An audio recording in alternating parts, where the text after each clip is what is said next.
Éric Bouchard est avec nous, et directeur général du mouvement Québec français. Monsieur Bouchard, bonjour. Bonjour. Bonjour. Alors, c'est un rapport de l'Institut de recherche en économie contemporaine qui indique que depuis 1991, le gouvernement du Québec ne fait pas ce qu'il faut faire pour aider les immigrants qui débarquent au Québec afin qu'ils s'intègrent. D'où vient cet intérêt-là? Pourquoi on sort cette nouvelle-là aujourd'hui? Bien, regardez, nous, au Mouvement Québec français, il y a eu plusieurs études qui ont été faites sur le recul du français. Il y a eu plusieurs études qui ont été faites sur le sous-financement des institutions publiques francophones par rapport à leurs pendants anglophones. Puis là, on s'est demandé, on s'est dit, il faudrait voir qu'est-ce qu'il y en est avec la francisation de l'immigration. Parce que d'année en année, on se fait dire, peu importe le parti au pouvoir, bon, le parti d'opposition donne pas assez d'argent pour la francisation. Puis là, on n'écoute même plus. Fait que là, on va faire un portrait. Et donc là, j'ai réuni des partenaires. Est-ce qu'on a de l'argent pour faire une étude vraiment avec des faits, point. Et là, on a parti ce projet-là l'an passé.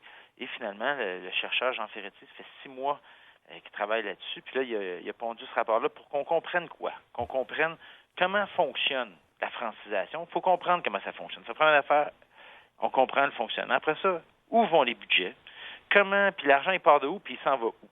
Puis après ça, quand à travers de tout ça, ben là, tu t'aperçois, tu dis, les gens du sud-est asiatique, eux autres, ils n'aiment pas même ça se franciser.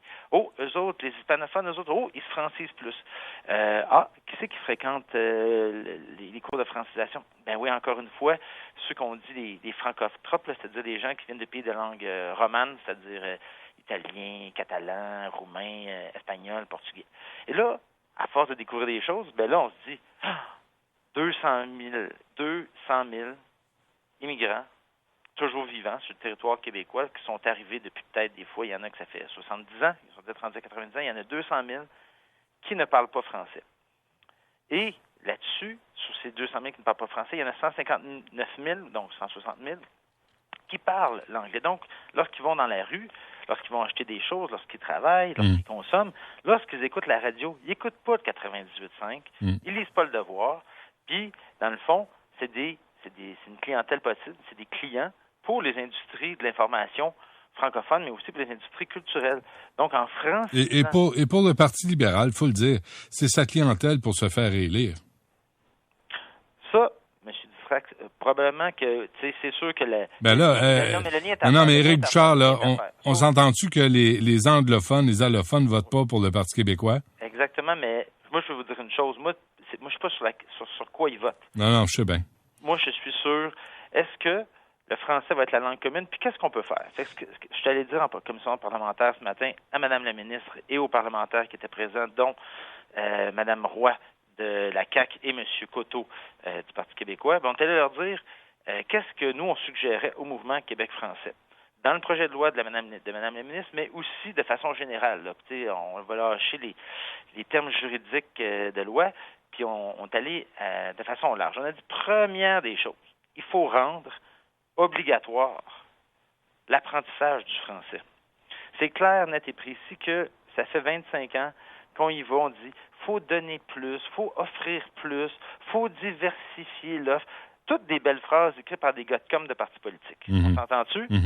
Fait que moi, j'en ai assez. Le Mouvement Québec français, on en a assez de ces belles phrases de com-là qui, finalement, au bout du compte, donnent rien. Donc, on dit qu'il faut que ce soit obligatoire. Et là, la discussion a été entamée avec Mme Roy de la CAQ.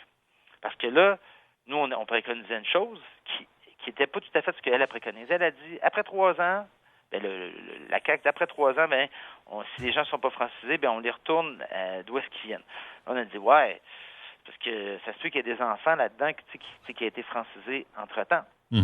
Donc, nous, on n'a pas dit, c'est mauvais, vous n'êtes pas gentils, vous êtes pas fins, les gens de la CAQ. On a dit, OK, on est en commission parlementaire, vous êtes des élus, vous allez étudier ça.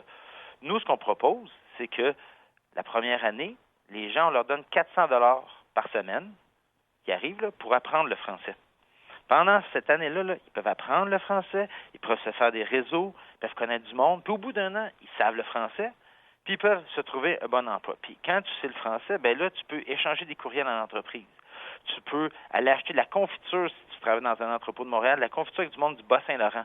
Donc, tu es quelqu'un qui peut communiquer en français dans l'espace public, et t'es quelqu'un qui paye des impôts, puis t'es sur le marché du travail. Donc, au lieu de les punir, on les incite. Non. Attendez. Là, on leur donne... Il y a ça. Sauf qu'au bout d'un an, qu'est-ce qui se passe? Ça, c'est une proposition. C'est peut-être pas la bonne.